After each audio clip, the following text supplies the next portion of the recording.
welcome to Turn the Page, the official podcast of the Syosset Public Library.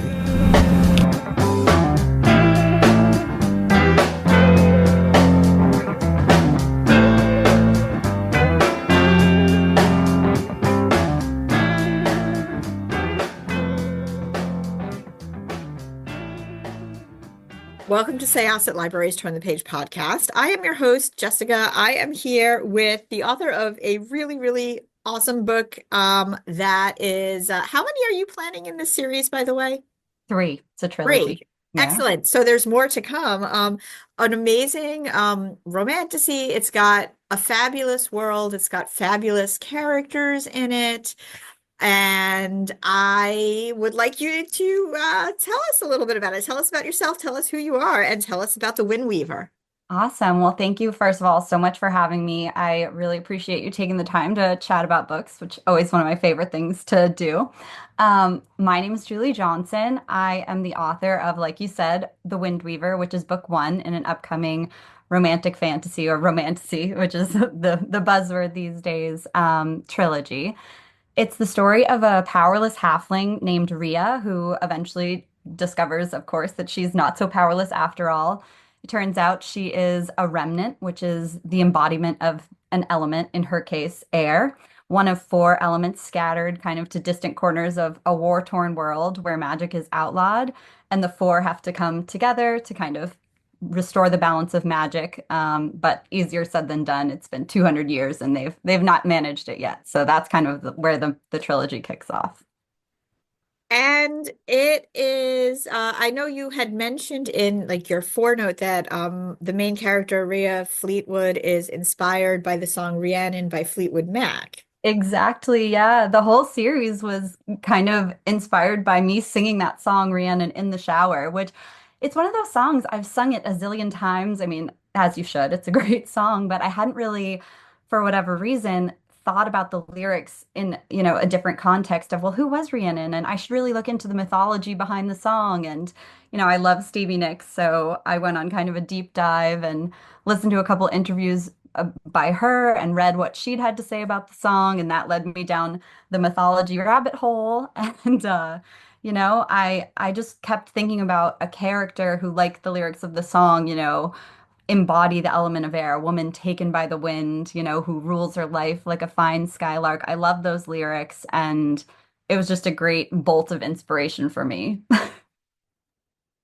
And you have a lot of really great characters just in general within this book. Thank you. It starts off at a really tense point because Rhea is about to literally get killed for Yeah. her heritage, and then somebody mysterious comes who's probably an enemy and seems to have his own designs for her. And it's really interesting because like it takes a while to sort of figure out where everybody's loyalties lie exactly. And as you sort of expand into the world, I think one of the things I really liked about it was you're learning about the world and about the remnants and about the elements with your main character. So I guess it's so funny because you kind of answered one of my first questions, which is like, where did the story come from? Which, but how, I suppose, did all the other characters like Penn and Soren, how did they all grow from that spark? Yeah, so it was kind of a slow burn in a way as a story. I very much started with Rhea, which I think is evident, and it's kind of why the story is so through her eyes. But I loved the idea of this humongous world that, eventually the reader is introduced to. I love that the intimacy of writing in, I think, like first person allows you to kind of the reader is your main character in a way. And of course, it has limitations with fantasy. Sometimes I'm like, why did I choose first person? I wish I could be like this great omniscient narrator and write in third. But I also, like you said, I love that you kind of everything unfolds as the reader along with Rhea and you learn as she learns. And so first I came up with her concept of a woman, taken by the wind, the embodiment of air. And then, of course, I thought, well, if there's air embodied, there have to be the three other elements as well. And so then I kind of developed the concept of, okay, so there are four elements, each is contained in one different person. And well, of course, they have to be scattered to the most inconvenient corners of their world. Um, yeah, but developing their personalities, I tried in a way to make their personalities, like for Soren, for instance, who's water. I wanted him to kind of speak like water and move like water, and he's kind of deeply powerful like water, but also has this frothy kind of playful side to him. And for Penn, who's fire, he's so like explosive sometimes with his temper, and he can kind of burn too hot in a way. He could singe you a little bit if you get too close. So I tried to, if it makes sense, like make their characters from their mannerisms to their personalities kind of mimic their elements. And when you envisioned like the world, which is separated because of war, like did you have just sort of in your mind almost like a map or a Bible of what was where and who was, who had come from where? Because I could imagine there's so much that you might have to check yourself a lot. Totally. Oh my gosh. I have probably, my agent always laughs at me, but I'm constantly updating what I call my series Bible. And it's about 12 pages long at this point, but I have different, pages for each of the main characters with, like commissioned artwork that I've had of them so I can picture them, but also, what are their powers? Okay, what are their limitations? What are their, where are they from? How old are they? How do they speak? What are their nicknames? And then I also have pages for each of the main locations. I have, it's getting just huge at this point, but it's helpful for me to sort it out. And the map as well, like you said, I actually designed the map for the book. So that really helped me visualize it. And I used a program called Incarnate, which is like I'd never used before, but was really fun to play around with. And you can add different features to the map. And so as I was writing and fleshing things out, I was also working on the map on the side. And it was fun because sometimes I'd write something that would influence the map, and other times I would play with the map and it would influence the book. So would you consider yourself like I like to use the term either discovery writer or chaos writer. Did you know all the things that were going to happen before they happened, or did you stumble upon them as you were writing? I am kind of like I'm neither in the industry. Everyone says, "Are you a pantser or a plotter?" Which I always find funny, but I am someone who is I think of it more like a skeleton of there's the basic outline, the bones of the story. I have to know the head and the feet, like the beginning and end, and then I fill in all the flesh on the way there. So I'm very much, I know where I'm starting from and where I want to get to, but a lot of the details get filled in along the way. And so I definitely do explore and allow myself to kind of roam outside my outline if the story leads me there. When you were putting together the magic system, um, how was that for you? Like you can't have a magic system, obviously, that is too overpowerful. It needs to have nuance and there needs to be strengths and weaknesses in everything. Uh, how much time did you spend really on that versus like plot, or did plot inform how that would work? I think plot definitely informed the magic system. The magic, for me at least, it was something I didn't start thinking about the nitty-gritty kind of nuts and bolts of it until I got deeper in. And then I had to write the first scene where Rhea kind of reaches within and accesses her wind for the first time.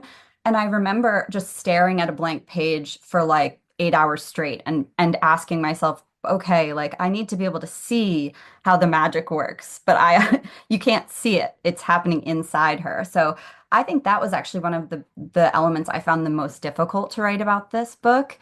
And it took me the longest to kind of tap into that and decide, okay, what are the rules of the magic? How does it work? Where is it? Is it physically in her? Where does it come from?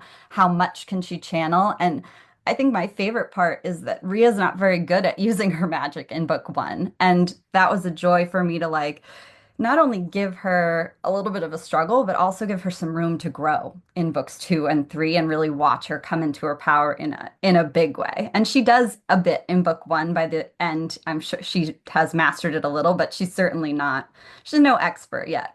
So that was fun to watch her kind of stumble and figure it out. I also have to say, like, there was some fun romance in the book. Yeah, how difficult is that balance? You want to make sure that that is not necessarily central to it, but it drives parts of the story. I mean, and obviously, we talk a little bit about obviously how romantasy is the big buzzword now, but if it's going to be successful, I was talking to an author a while back who said there's almost like a difference between um, a romance fantasy and a romantic fantasy and a fantasy romance. Like, do you see a difference? Is there like a line for you, or if it I doesn't feel right, it's just not going to work? I think it's, every few years a term comes along and it kind of like revitalize it, it becomes a buzzword, like, and everyone is lumping everything into a category. And Yeah.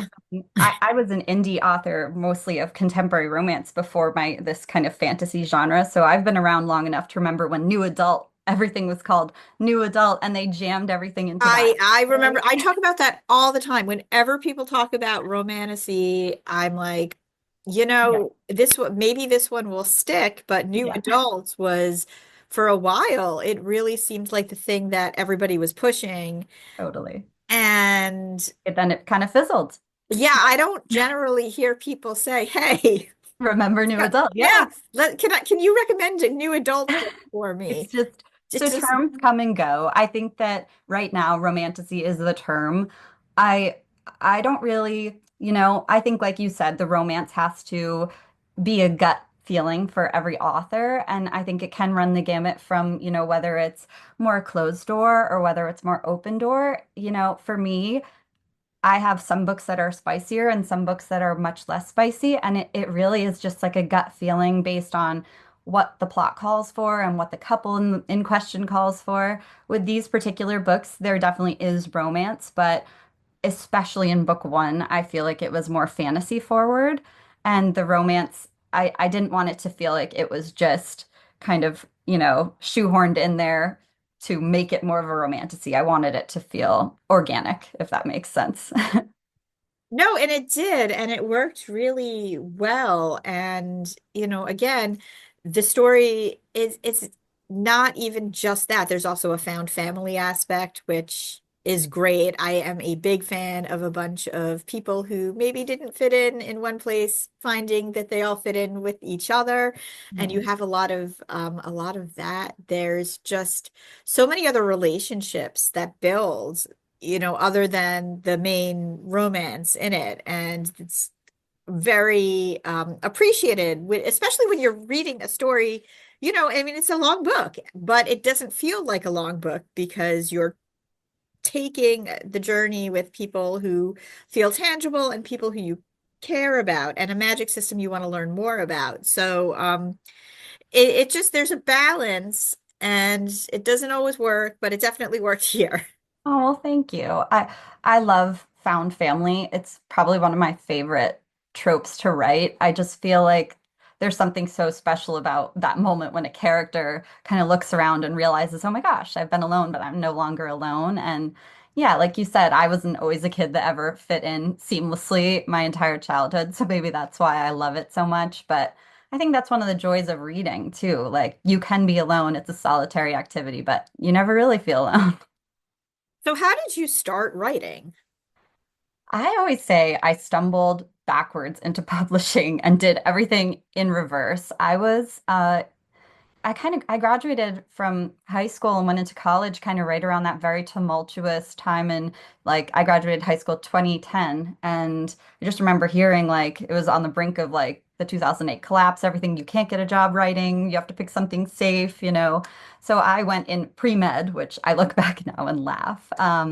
but I never really gave up writing as a hobby. I've always been like a ferocious bookworm. And it was right around the time that self-publishing really came on the scene. I ended up right before my senior year of college, I put a book that I had written and not told a soul about up on the internet, and it went viral without me really doing anything. And I paid off college before I'd graduated, so I just never got a real job and spent about 10 years winging it. And then, this is a new kind of venture for me. I was indie for a long time, and then I went hybrid and had my agents selling a lot of foreign rights. And now this will be my first full traditional release, which is really exciting. So, I have to ask though, does your pre-med background then, did it inform any of the healing in the book? I will be honest, I did not last in pre-med. I ended up switching to psychology, which is Okay. more my speed. Freshman year was I very had to ambitious. ask. No, I appreciate it. I was convinced I was going to be a surgeon, but it turns out I think I just watched too much Grey's Anatomy as a teenager, as my parents always tease me. But yeah, no, I ended up switching to psychology and then had a double major in marketing. So ironically, I don't have the pre-med background, but I do think psychology in its own way helps with writing characters and kind of thinking about what makes people tick, and the marketing certainly helps too because it's always half the battle I with a mean, absolutely. If you're putting a book out on the internet that goes viral, you had to have had some of that savvy there. I think honestly, when I published, self-published, it was 2013, and I had kind of that perfect timing. It was just starting to blow up. And like we were talking about new adult earlier, I was a college girl. I wrote a college story. It kind of filled this gap that, everyone was kind of really eager for those type of college age stories. So I got, I think, very, very lucky just with blind luck, kind of stumbled in at the exact right time. Absolutely awesome, I have to say. So this is a three-book series then. Where are you with book number two? Book two is done and is through pretty much done with developmental edits, so it's going to copy edits. So that's exciting. I'm about halfway through writing book three, which is crazy to say, but I'm really enjoying now. I'm like, oh my gosh, no spoilers because where you've read to and where I'm writing to are totally different. But yeah, it's been quite a journey. I'll be sad when I'm finally done.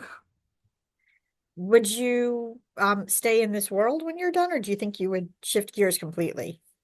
I'm not sure. Like it is such a big world, like we were saying earlier.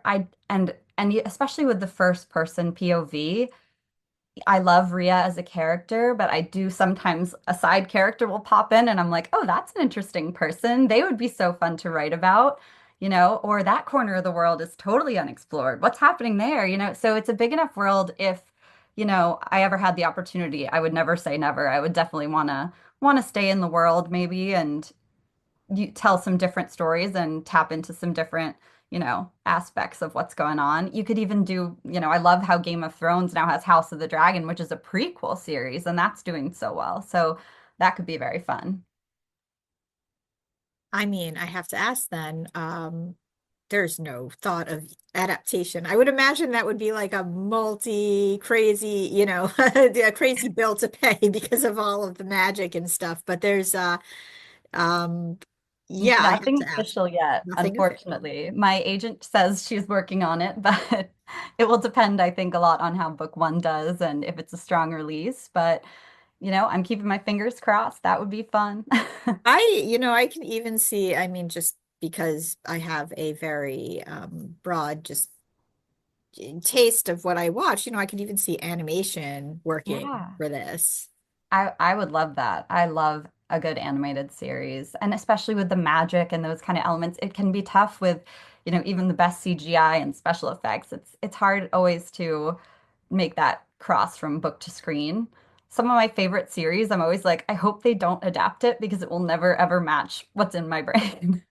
I mean, for sure. And I think that, one of the things I think that like on one hand, you have to say to people like, would adults take a chance on an animated series? But on the other hand, I think a lot of people who are kind of reading these series grew up with really fleshed out animated series, or watching anime, which they're used to. So it's like there's this balance, but hey, I'm rooting for you either way. Anyway. Thank you. I'm keeping all my fingers crossed, but I love seeing there have even been like a lot of, I feel like, comic book adaptations now of more romance novels and, romantasy novels, which is such a cool, something I never really considered, but I think that would be amazing. So, lot of fun ways that they can adapt material now.